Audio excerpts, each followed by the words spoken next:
Right guys, it is fixture release day in the Championship and we're back for another episode of the Championship Transfer Rumour Roundup. So plenty to talk through in today's video.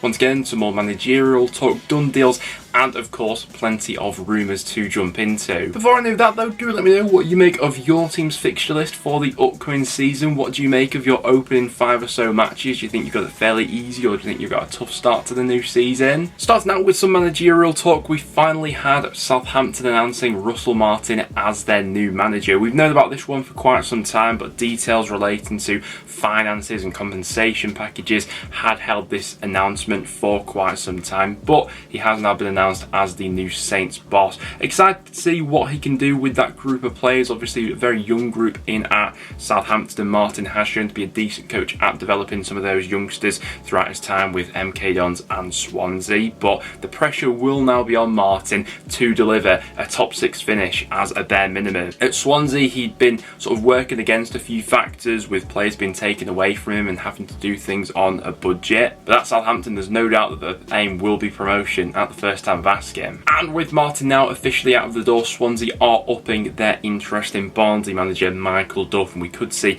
an announcement on that deal sooner rather than later. Hopping over to some done deals, we've seen Watford complete a deal for English forward Rhys Healy on a free transfer. The striker, coming over from Toulouse in France, has had a really good spell with the French club, to be fair. In 77 appearances has scored 40 goals, with the majority of those goals coming in the French second division. The last time we saw Healy in the Championship was all the way back in 2017/18 for Cardiff.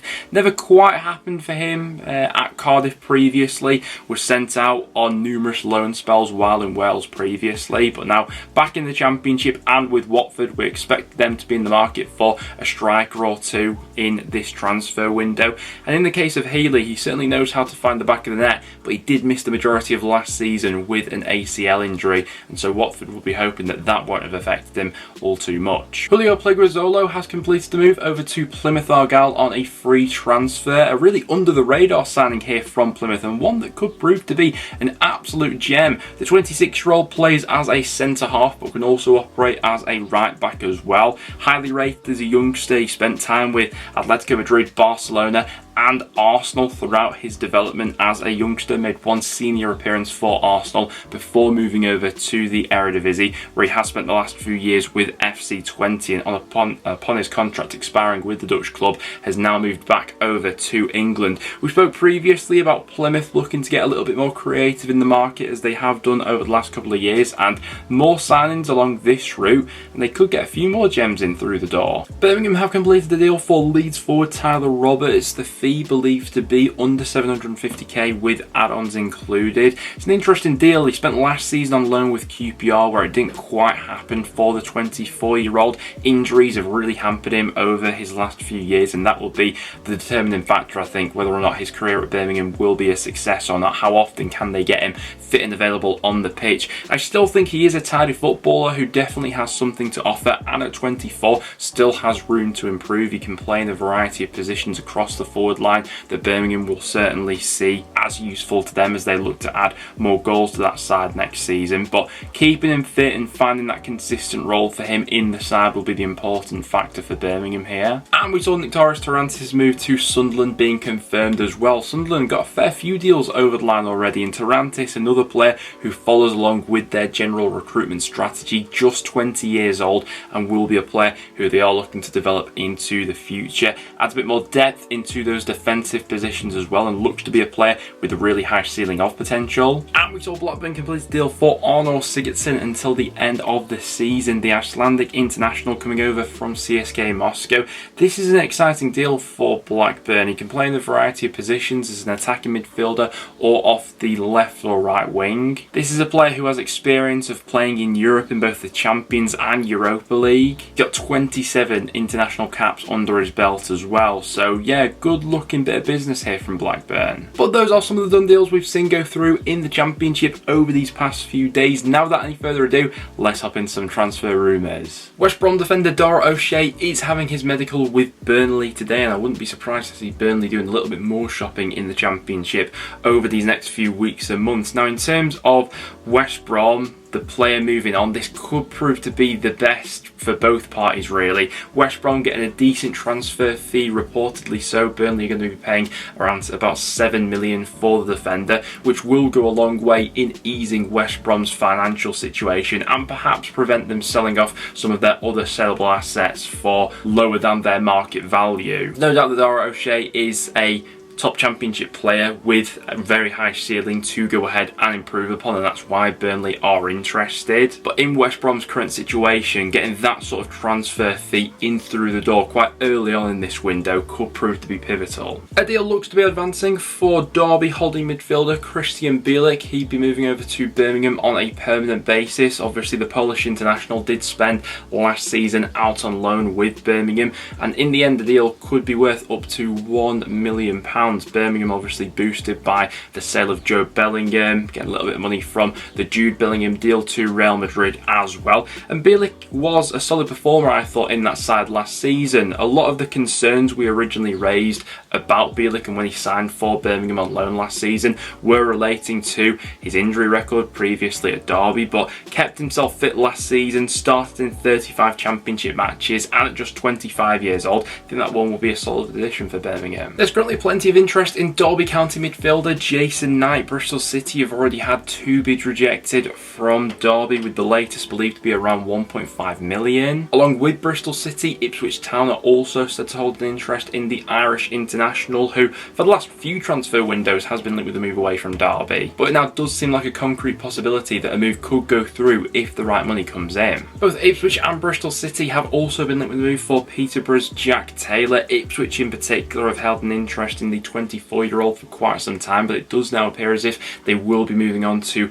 other targets unless Peterborough would be willing to drop their asking price. Now, the 24-year-old started in all 46 matches for Peterborough last season, scored 9 goals, got 6 assists. Plenty of outgoings are expected at Peterborough this summer, but Ipswich won't pay over the odds to get any of their targets. There have been plenty of outlets that have reported on Luton's interest in Tahith Chong from Birmingham. 4 goals, 5 assists last season for the 23-year-old. Now, Birmingham very much hold the cards when it comes to dictating his value. He is contracted with Birmingham until 2026, signed a big contract in the summer upon Birmingham signing him. He was a player who definitely turns up in moments and has spells of being a top championship player, but dipped in and out of form for my viewing throughout the season. Like I say, with 4 goals, 5 assists last time around. 23 years old. Birmingham fans, how much would you be looking for to see Chong leave this summer? I think there's a big possibility that Axel Tuanzebe will make a move to the Championship this summer. Failing that, he may get a move abroad as well, but a few Championship clubs are said to be interested in the 25-year-old who has recently been released by Manchester United. Now, we have seen him in a few different loan spells out to the Championship with Aston Villa a few years ago, and obviously a short stint with Stoke as well. Technically a very good defender, but injury issues have really hampered him over his last few years and his general development. Blackburn, one of the sides who I have seen mentioned as interested for the 25-year-old. And as to be expected, there is plenty of Premier League interest in Bristol City midfielder Alex Scott right now. Bristol City have said they want 25 million for him this summer, with the playmaker having 2 years left to run on his contract at Ashton Gate, and plenty of Premier League clubs are weighing up that potential offer. West Ham looking like the most interested party as things stand, who are contemplating whether or not to go in with that sort of bid. But the likes of Wolves, Tottenham and Bournemouth are also interested. Leicester are said to be interested in the move for Wolves defender Conor Coady. Now, time will tell if he is willing to dip down to the Championship. I think he's still more than good enough to be cutting it at the Premier League. Last season spent on loan with Everton. I was surprised that Everton didn't move in for Coady on a permanent basis after that loan spell, but he is now back at Wolves and assessing his options for the future. Plenty of Championship clubs are interested in the move for Everton forward Ellis Sims. The 22-year-old spent the first half of last season on loan with Sunderland, where he did really well. In 14 starts, scored 7 goals and got 2 assists, was then recalled to that Everton squad for the second half of the season and didn't really feature all too much, with most of his appearances coming off the bench.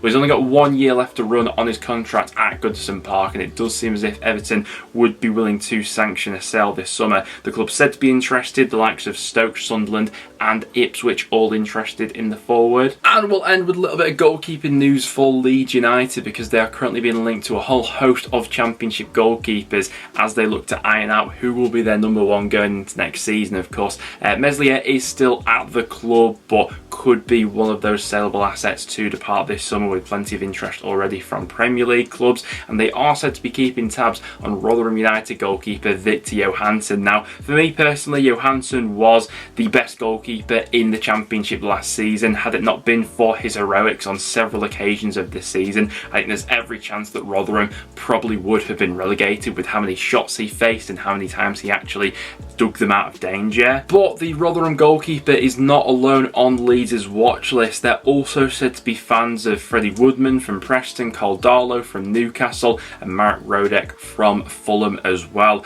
All very capable goalkeepers at Championship level, it has to be said. In terms of Darlow, thought he did really well while out on loan at Hull in the second half of last season. Freddie Woodman kept an abundance of clean sheets for my side Preston last season and has previously won the Golden Glove at this level. And Rodek, I also think, has always been very good at Championship level when required for Fulham. So plenty of transfer rumours flying around the Championship as things stand. As always, if you've seen any more, make sure to get them in the comments down below. But that will go ahead and wrap it up for today's video, guys. Thank you very much for tuning in. If you did go on to enjoy, make sure to leave a like and do stick around and subscribe for some regular Championship content. Apart from that, guys, thanks for watching and I'll see you all in the next one.